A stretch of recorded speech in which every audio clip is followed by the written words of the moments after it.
To the children, I'm so happy to see so many of you dressed so nicely, representing your uniform and your school, and representing what constitutes the family of humanity. When I look at these children, I ponder on the great uncertainty the world faces and how lucky we are as a country and as a people.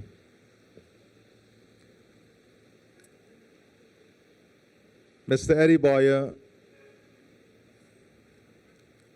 made a statement that caused immediate reflection. He said, when these cattle are launched globally, it signifies the advent of a period of joy. And as a global leader and as children of a global community, we must ponder upon that statement, not only in the narrow confines of our border, but more importantly, in the global confines that constitute the family of humanity. For me to say that the family of humanity is entering a period of joy globally would be doing a disservice to the pain and suffering that is brought upon so many women and children around the world as I speak to you. The sheer misery, life cut short by bombs and missiles, cannot be anything joyful for anyone anywhere. Many persons have resorted to turning off their television stations now, their news channels, because they can't bear seeing children scattered on the street, littered in blood. It is too painful, even for those who live so far away. That is why institutions like the Salvation Army are so important to our society. That when there seems to be a complete loss of hope, and hopelessness seems to be the overarching umbrella through which the world covers, there must be an inner sense and an inner desire and an inner spirit that speak to the people and speak to what constitutes decency, what constitutes the family of humanity. And if I use this stage to sidetrack the challenges we face, I'll be doing a disservice as a member of the family of humanity.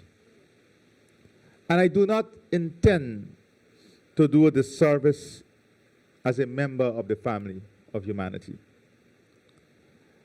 Look across the globe. Today, in the United States of America and many other developed countries, we have the highest incident of gun crimes against children in school.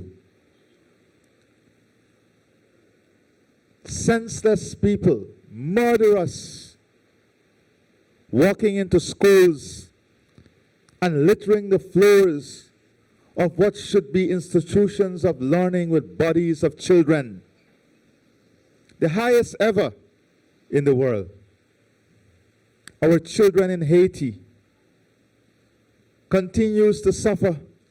The women in Haiti continues to suffer in hunger, dying every day at the hands of criminals.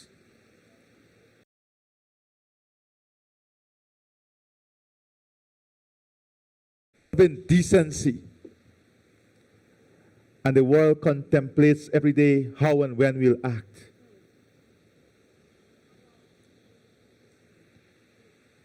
in our own region and our own country. Friends plotting against each other.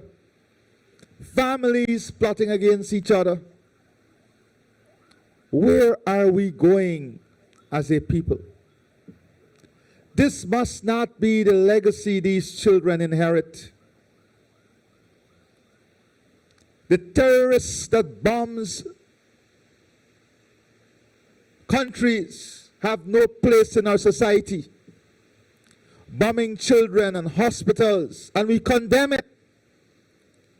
We condemn the attack, whether on Israel or anywhere else. But equally, we condemn the killing of women and children in Gaza. It has no place in a modern society, and it must come to an end. There must be no negotiations on the murderous actions against women and children. That is why the United Nations was established, to protect the innocent. And I'm sorry, terrorists have no place in our world, and no person who presides over the killing of children and women has the decency to be called a leader. No, you are not a leader when you preside over the killing of women and children. You cannot be a leader.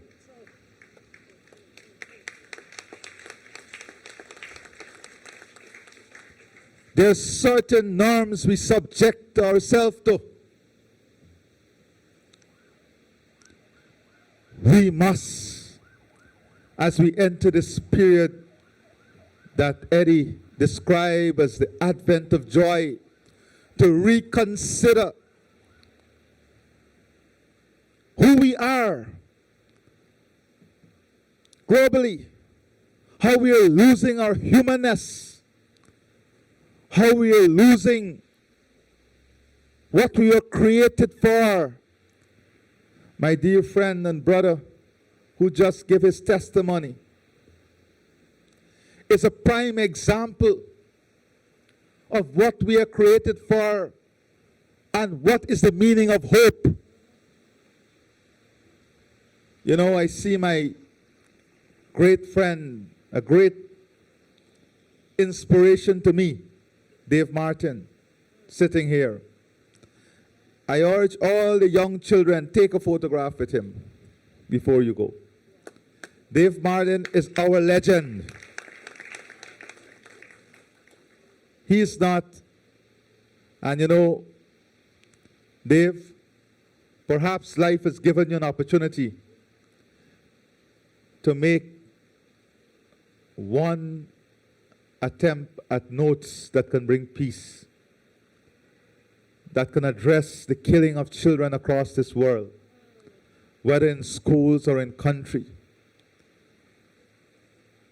Maybe you have this one opportunity to help us with your voice, help us with your lyrics. And the difference with people like Dave and many of the guys, their lyrics had meaning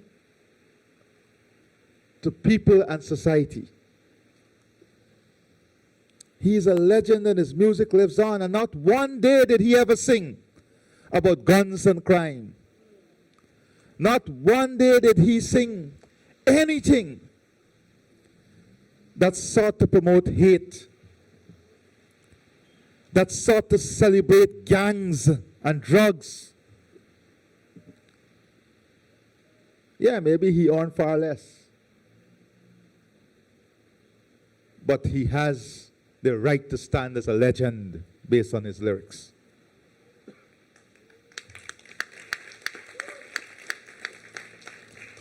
Our time, my dear young people, must not be marked by the urgency of the immediate. The urgency of the immediate sometimes is the plot to destruction. And what is the urgency of the immediate? The immediate desire to be wealthy instantaneously. The immediate desire to be not who you are created as immediately. The immediate desire to be like the group and not to be who you are.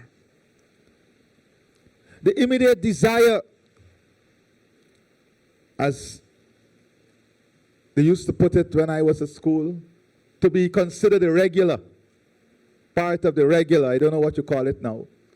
The regular was the popular section of the school. When life journey marks your time, these things will be insignificant. These things will fade. The glamour and glory that it brings is short-lived and it will fade. And then you will have a whole long road ahead of you that you would have wished was not shaped by the shadow of the urgency of the immediate. My dear friends, as a country, we must pray for our global family. As a country, we must set aside a day before the end of this year when we lock our hands together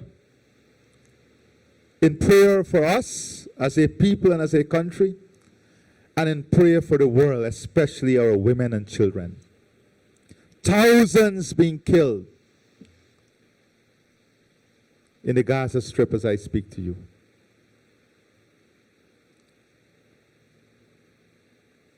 We have consistently said in a recent statement with CARICOM that the only solution is peace, the two-state solution, and that was the agreement of the United Nations. There must be no excuse for the killing of women and children. The world must reject it in unison. Whether it's done in the name of leadership or whether it's done in the name of terrorists, they must all be condemned equally for the killing of children and women.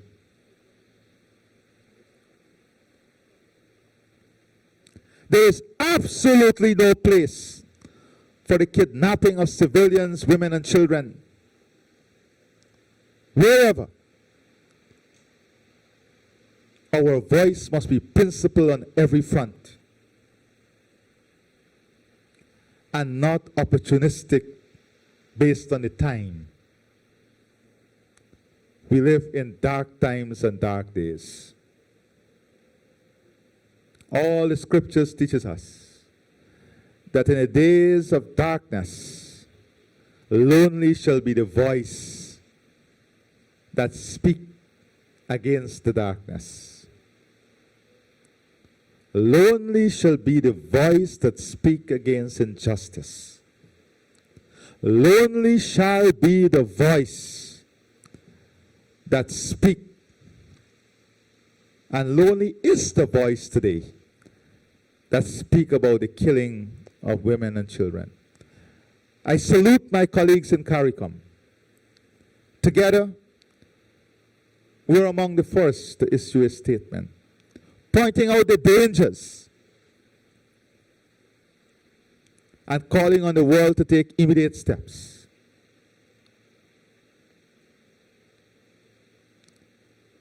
If killing our women and children is not enough,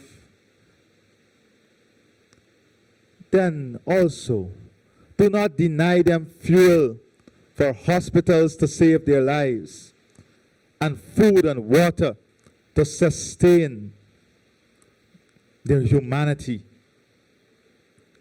Together as a people, my brothers and sisters in the Salvation Army, we have a responsibility. We shall not shudder from our responsibility. I see Jerry, Kit, Manny, Norman, Ramesh, Mrs. Nascimento, Komal, ambassadors, So many leaders in this crowd. People who have grown to see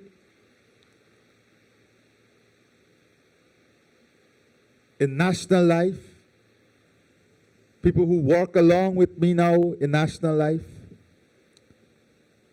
and all we want in this country is for us to work in the interest of national life, in the interest of country. So children, young people, whilst you may see a few problems here, you have a beautiful country. You have a country that celebrates its diversity, that embraces its diversity. Look at yourselves next to each other. The beauty of a country in its people. Let us not ever lose this. Let us not ever allow anyone the opportunity to change this. In closing, I want to, in addition to our normal contribution to the Salvation Army, subventions, we're going to launch a special program next year with the Salvation Army and others to proactively address social issues and not wait until it's upon someone to come in for counseling. So there are many faces. Jem, I see your face shining. Annette Arjun, another great, great individual too. My dear sister, all of you. We now have to proactively deal with what is happening in our schools. I am intensely disturbed about some of what I see on social media. It bothers me. We have to nip this in the bud. We have to nip this in the bud, and there must be consequences for bad behavior.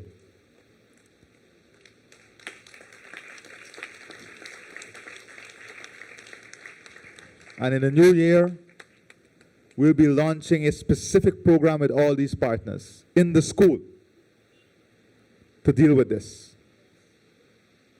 More must be done. More has to be done. What I see on social media is not a reflection of who we are. Together, we will. Together, we must. Be the rose in a garden of roses. Be a captain in a storm of a sea. Be a human in the indignity of humanity, and you will shape a better world. I thank you and God bless you.